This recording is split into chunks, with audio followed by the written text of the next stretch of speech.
जीवित परमेश्वर के चेतावनी के वचन, व्यवस्था विवरण की पुस्तक, अध्याय 10। उस समय यहोवा ने मुझसे कहा, पहली पटियाओं के समान पत्थर की 2 और पटियाएं गढ़ ले और उन्हें लेकर मेरे पास पर्वत के ऊपर आ जा और लकड़ी का एक संदूक भी बनवा ले। और मैं उन पटियाओं पर वे ही वचन लिखूंगा जो उन पहली पटियाओं पर थे, जिन्हें तूने तोड़ डाला, और तू उन्हें उस संदूक में रखना। तब मैंने बबूल की लकड़ी का एक संदूक बनवाया और पहली पटियाओं के समान पत्थर की 2 और पटियाएं गढ़ी। तब उन्हें हाथों में लिए हुए पर्वत पर चढ़ गया, और जो 10 वचन यहोवा ने सभा के दिन पर्वत पर अग्नि के मध्य में से तुमसे कहे थे, वे ही उसने पहले के समान उन पटियाओं पर लिखे और उनको मुझे सौंप दिया। तब मैं पर्वत से नीचे उतर आया और पटियाओं को अपने बनवाए हुए संदूक में धर दिया, और यहोवा की आज्ञा के अनुसार वे वहीं रखे हुई है।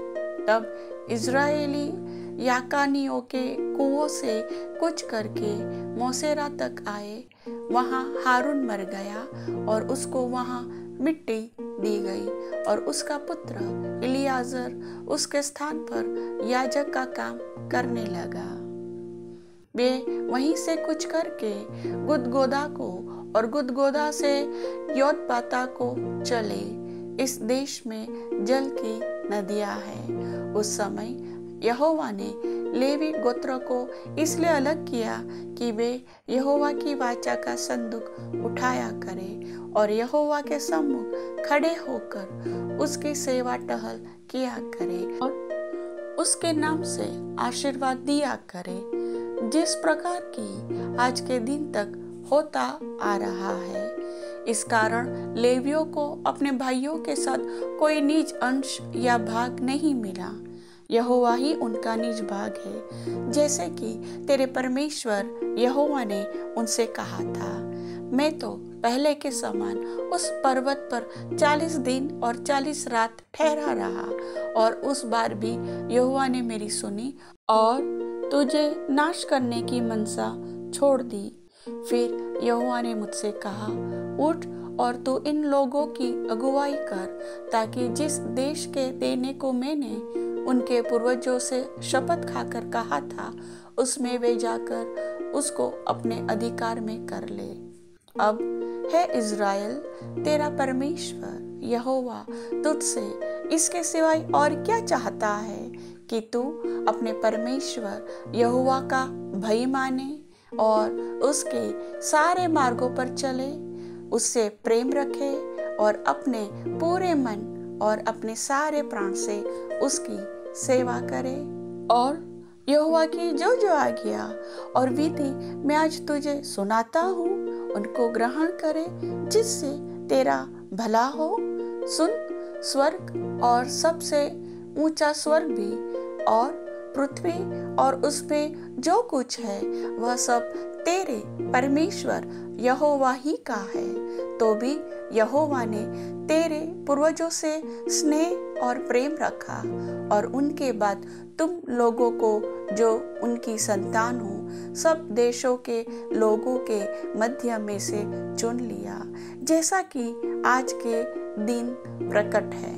इसलिए अपने अपने हृदय का खतना करो और आगे को हठीले न रहो, क्योंकि तुम्हारा परमेश्वर यहोवा वही ईश्वरों का परमेश्वर और प्रभुओं का प्रभु है। वह महान, पराक्रमी और भय योग्य परमेश्वर है, जो किसी का पक्ष नहीं करता और न घूस लेता है। वह अनाथों और विधवा का न्याय चुकाता और परदेशियों से ऐसा प्रेम करता है कि उन्हें भोजन और वस्त्र देता है।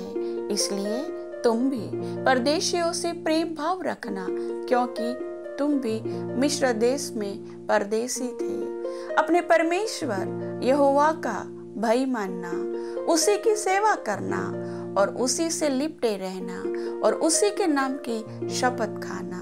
वही तुम्हारी स्तुति के योग्य है और वही तुम्हारा परमेश्वर है, जिसने तेरे साथ वे बड़े महत्व के और भयानक काम किए हैं, जिन्हें तूने अपनी आंखों से देखा है। तेरे पुरखा जब मिस्र में गए तब 70 ही मनुष्य थे, परंतु अब तेरे परमेश्वर यहोवा ने तेरी गिनती आकाश के तारों के समान बहुत कर दी है।